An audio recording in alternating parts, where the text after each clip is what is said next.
Hello everyone, welcome to my channel. I hope everyone is having a wonderful day. Before starting the video, please go ahead and hit the subscribe button and give this video a like up. SmackDown winners and losers. Jacob Fatu returns and destroys Roman Reigns.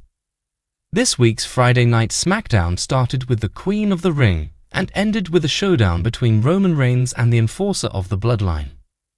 Also on the show were DIY versus the Street Profits, Naomi versus Blair Davenport, and Kevin Owens versus Grayson Waller. This was a coming-out show for Jacob Fatu, who returned and took out the original Tribal Chief easily. Tiffany Stratton welcomed the Queen of the Ring and new WWE Women's Champion Nia Jax for her championship celebration. Jax was into the decor of the pink decorations and said that she was more about destruction. She demanded all the women in WWE, including Tiffany, bow to her.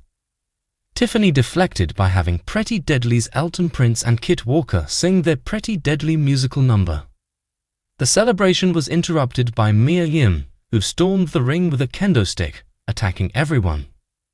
The women fled the ring and Michin laid a beating on Pretty Deadly. Not everyone will love this segment, but you have to hand it to Pretty Deadly, who were fully committed to the bit. Andrade and Carmelo Hayes have been battling for several weeks, with Andrade leading 2-0 before their third singles match on Friday night. Hayes tried a different approach, using mind games to try and get one back. As has been the pattern with these two, this was another solid match that showed how good both of these wrestlers are. This might have been their best match of the three. The crowd started chanting, "This is awesome," which was fair considering the quality of the bout. Hayes finally secured a win with a clever counter, but when he bragged about his victory, tensions escalated into a post-match brawl. The audience chanted, "Let them fight," but the camera cut to Solo Sikoa in the back before the segment ended. Clearly things between Hayes and Andrade aren't over. Davenport defeated Naomi in a match that was hard-hitting early on. It was all Naomi at first, but Davenport took control and picked up the win with a devastating knee. It was a confidence builder against a highly regarded star in Naomi, but the match was loaded with awkward exchanges. This wasn't extremely memorable, but Davenport comes out of this better than she went in, and that has value. Kevin Owens defeated Grayson Waller in a singles match on Friday night. The bout was a result of Austin Theory volunteering up his tag team partner last week. Waller wasn't thrilled about having to wrestle Owens, who quickly dominated and took it to Waller in an effort to teach him a lesson. Waller did get a bit of fence in during the middle of the bout, but the match was fairly short. That decision made sense considering the storyline. Owens is picking up wins to earn his title shot at Bash in Berlin, and Theory is getting Waller back for all of the times that his partner left him out to dry.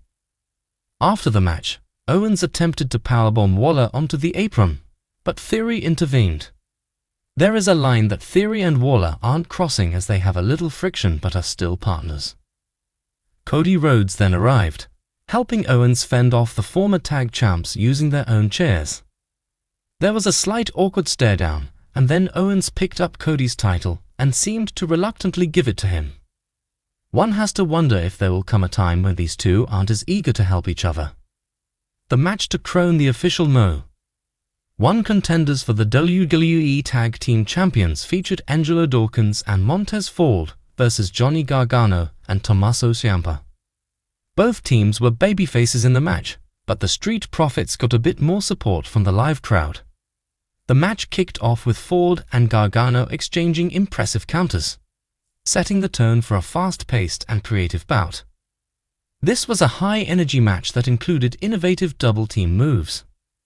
It was loaded with fun exchanges and multiple false finishes that kept the audience engaged. The longer the match went, the more the fans seemed to get into it. Ultimately, Ford pinned Gargano, securing the win and making the Street Profits the No. 1 contenders. Throughout the show, Solo Sikoa told his faction mates that Roman Reigns was going to acknowledge him.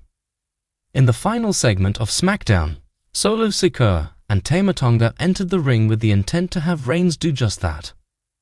Soko dared Roman Reigns to reclaim the Ulafala, and Reigns obliged, battling both men alone and getting the upper hand.